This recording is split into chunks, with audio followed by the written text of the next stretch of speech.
لیکن جب اللہ کے نبی نے کوہ صفا کی پہاڑی پر چڑھ کر آواز لگائی، یا ایھا الناس قولوا لا الہ الا اللہ تفلحون، اے لوگوں کہہ دو اللہ ایک ہے، اللہ تمہیں دنیا اور آخرت میں کامیاب کر دے گا، سارا مکہ آپ کا مخالف ہوا۔ اور سب سے پہلی مخالفت اپنوں نے کی ہے، سگے چچا نے کی ہے، جس نے دامن جھاڑ کے کھڑا ہوا اور کہا محمد صلی اللہ علیہ وسلم نعوذ باللہ تیرے ہاتھ ٹوٹے، تو نے اس کے لیے ہم کو جمع کیا۔ اور جب اپنا مخالف کرے تو میرے دوستوں کون اس کی بات سنے گا؟ پھر پورا مکہ آپ کے مخالف ہوا۔ دو جوان بیٹیوں کے ایک ساتھ طلاق، ابو لہب کے دونوں بیٹوں کے نکاح میں تھی حضور صلی اللہ علیہ وسلم کی دونوں بیٹیاں، نکاح ہو چکی تھی، رخصت نہیں ہوئی تھی۔ جب سورہ تبت یدا نازل ہوئی تو ابو لہب نے اپنے بیٹوں کو بلایا اور کہا تم میری اولاد نہیں اگر محمد صلی اللہ علیہ وسلم کی بیٹیوں کو طلاق نہ دو۔ وہ دونوں داماد آئے اور ایک نے اللہ کے نبی کے گریبان کو پکڑ کر کہا یا نبی اللہ ہمیں تیری بیٹیاں نہیں چاہیے، لے لے، طلاق دی۔ ایک باپ کے دل سے پوچھو، کہنا بہت آسان ہے، سننا بہت آسان ہے، ایک ساتھ جس کی دو جوان بیٹیوں کو طلاق ہوئی ہو اس باپ کے دل کا کیا حال گزرا ہوگا۔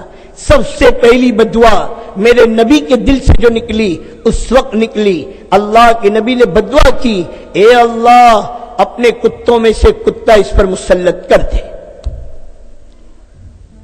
اور اللہ نے سفر کے دوران میں شیر کے ذریعے سے اس کو ہلاک کیا۔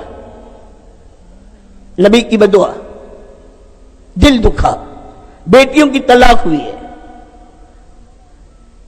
ہاں پھر حضور صلی اللہ علیہ وسلم طائف تشریف لے گئے پیدل مکہ سے، وہ نبوت کا 10واں سال جس کو یوم میرے دوست بزرگوں غم کا سال کہا گیا۔ 3 بڑے بڑے صدمے میرے نبی نے دیکھے، 3 بڑے بڑے صدمے۔ سب سے پہلا صدمہ ابو طالب کا انتقال۔ ابو طالب کے انتقال کے بعد حضور صلی اللہ علیہ وسلم کو ابو طالب کی قیمت کا احساس ہوا۔ جب آپ کے گلے میں پھندا ڈال کر گھسیٹا گیا تو کہا جب تک میرا چچا زندہ تھا کسی کی ہمت نہ تھی مجھ پر ہاتھ ڈالتا۔ پہلا صدمہ ابو طالب کا انتقال۔ ڈھال تھے، ڈھال، سارے مکہ کفار کے بے ایمانوں کے مقابلے میں ڈھال تھے، کوئی آپ کے قریب نہیں آتا تھا۔ دوسرا صدمہ اما جان حضرت ختیجہ کا وصال۔ حضرت ختیجہ جو میرے نبی کی سب سے بڑی، میرے دوست بزرگوں سب سے زیادہ اللہ کے نبی کا ساتھ دینے والی، سب سے پہلے کلمہ پڑھنے والی، سب سے پہلے اپنا مال اللہ کی راہ میں دینے والی، سب سے پہلے 3 سال شیب ابی طالب میں اللہ کے نبی کے ساتھ پتے چبانے والی۔ یہ دوسرا صدمہ۔ گھر میں جو بچیاں موجود، اب ماں کا جنازہ اڑ گیا۔ یہ دوسرا صدمہ۔ حضرت ختیجہ کا وصال۔ اور اللہ کے نبی کو حضرت ختیجہ سے کتنا تعلق، ہر وقت اللہ کے نبی حضرت ختیجہ کا تذکرہ فرماتے تھے۔ تو ایک مرتبہ حضرت عائشہ رضی اللہ تعالیٰ نے کہا یا نبی اللہ کب تک آپ اس بوڑھی کو یاد کریں گے؟ اللہ نے اس سے بہتر اور جوان بیوی آپ کو دی۔ حضور صلی اللہ علیہ وسلم کا چہرہ غصے میں سرخ ہو گیا اور آپ نے حضرت عائشہ کے منہ پہ ہاتھ رکھ دیا اور کہا عائشہ اس جیسی اللہ نے مجھے کوئی نہ دی۔ اس نے ایسے وقت میں مجھ پر ایمان لایا جب کوئی ایمان لانے والا نہیں تھا، ایسے وقت میں میرا ساتھ دیا کوئی ساتھ دینے والا نہیں تھا، اور میری ساری اولاد اس سے۔ اللہ کے نبی پاک صلی اللہ علیہ وسلم، حضرت ختیجہ کا وصال۔ اور تیسرا صدمہ طائف کی وادی کا تشریف لے جانا اور طائف کے بے ایمانوں کا میرے نبی کو سراپا زخمی کرنا۔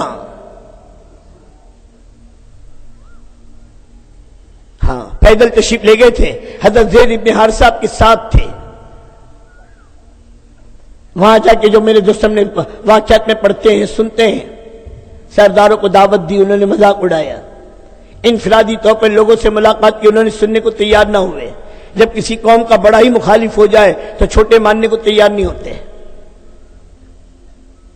اور مکہ کے شہر اور طائف کے شریر 2 رویہ قطار میں کھڑے رہے۔ اب میرے نبی پہ پتھروں کی بارش ہوئی اور آپ سراپا زخمی ہوئے۔ پنڈلیوں کا خون، اور پنڈلیاں اتنی پھٹی کہ ان کا خون میرے دوست بہتا ہوا میرے دوست بزرگوں پاؤں تک پہنچا اور جوتیوں میں جا کر جمع ہوا۔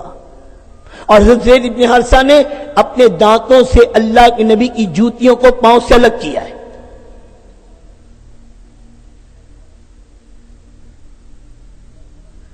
اور سب سے بڑی میرے نبی کی قربانی اللہ کے دین کے لیے وہ بیت اللہ کی جدائی ہے۔ ایک حاجی کے دل سے پوچھو، ایک عمرہ کرنے والے سے پوچھو، 20 دن 30 دن 40 دن بیت اللہ کو دیکھتا ہے، بیت اللہ کی طرف نماز پڑھتا، میرے دوست بیت اللہ کا طواف کرتا ہے، بیت اللہ کے سامنے نماز پڑھتا ہے۔ جب طواف وداع کر کے حاجی لوٹتا ہے تو بچے کی طرح روتا ہے، جسے بچہ اپنی ماں کی جدائی پر روتا ہے، حاجی بیت اللہ کی جدائی پر روتا ہے۔ تو 40 دن کی تاثیر ہے۔ تو جس نبی کا بچپن، جس نبی کی جوانی اور جس نبی کی زندگی کے 53 سال اس بیت اللہ کے سائے میں گزرے ہوں، وہ اللہ کا نبی رات کی تنہائی میں بیت اللہ سے نکل رہا ہو، اس نبی کے دل کا کیا حال ہوا ہوگا؟ کتنا روئے ہوں گے، کتنا دل زخمی ہوا ہوگا، کتنا آپ تڑپے ہوں گے۔ اے بیت اللہ، میرا دل تجھے چھوڑنا نہیں چاہتا، میری قوم مجھے رہنے نہیں دیتی۔ جناب رسول اللہ صلی اللہ علیہ وسلم بیت اللہ کی جدائی پر رو رہے ہیں۔ پھر مکہ سے باہر نکل کے آپ نے دعا مانگی، اے اللہ مکہ مجھ کو محبوب، یہ بیت اللہ مجھ کو محبوب، تو مجھے میرے محبوب سے جدا کرتا ہے، اب تو مجھے وہاں پہنچا جو تجھ کو محبوب۔ تو اللہ نے مدینہ میں 2 محبوب، مدینہ بھی محبوب اور مدینہ والا بھی محبوب، اللہ نے 2 محبوب جمع کر دیے۔ تو میرے نبی کی بڑی قربانی۔ پھر مدینہ کے قیام کے دوران میں 10 سال اور اس میں 150 سفر صحابہ کے کرائے، چھوٹے بڑے سارے 150 کے قریب، اور تقریباً 27 25 یا 29 غزوات ہیں جس میں اللہ کے نبی خود شریک ہوئے۔ اور طائف کے بعد سب سے زیادہ زخمی اللہ کے نبی احد کے میدان میں ہوئے کہ دندان مبارک شہید ہوئے، خود کی کڑیاں آپ کے ماتھے پہ گھسی، اور آپ میرے دوستو آپ کی چہرہ خون سے میرے دوستو سرخ ہوا۔ اللہ کے نبی بار بار اپنے ہاتھ سے اپنے چہرے کا خون صاف کرتے اور کہتے قوم کیسے فلاح پائے گی جب اپنے نبی کے خون کو بہائے گی۔ 70 بڑے بڑے صحابہ شہید، اور سید الشہداء حضرت حمزہ رضی اللہ تعالیٰ عنہ جو نبی کے چچا بھی ہیں، جو نبی کے میرے دوست بزرگوں رضائی بھائی بھی ہیں، اور جو نبی کے ہم عمر بھی ہیں، اور ایک ساتھ بچپن میں کھیلے بھی ہیں۔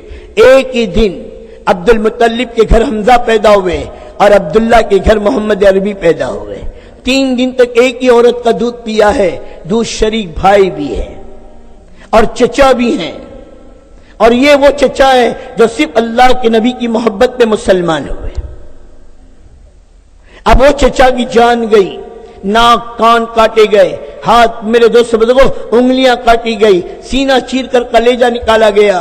حضور صلی اللہ علیہ وسلم نے احد کے میدان میں پوچھا کہ میرے چچا حمزہ دکھائی نہیں دیتے، لوگ تلاش میں نکلے، زندوں میں تلاش کیا حمزہ نہ ملے، مردوں میں تلاش کیا تو حمزہ کو اس حال میں پایا، مرنے والوں میں تلاش کیا گیا تو اس حال میں پایا کہ دیکھا نہیں جا سکتا۔ خود اللہ کے نبی کو کہا گیا آپ تشریف لائے، اور جب آپ اپنے چچا کا حال دیکھا تو آپ رو پڑے، رو، اور اتنا روئے کہ جبرائیل امین تسلی کے لیے آئے اور کہا یا نبی اللہ غم نہ کرے، اللہ نے آسمان پر لکھ دیا اسد اللہ و اسد الرسول، یہ اللہ کا شعر، اللہ کے رسول کا شعر۔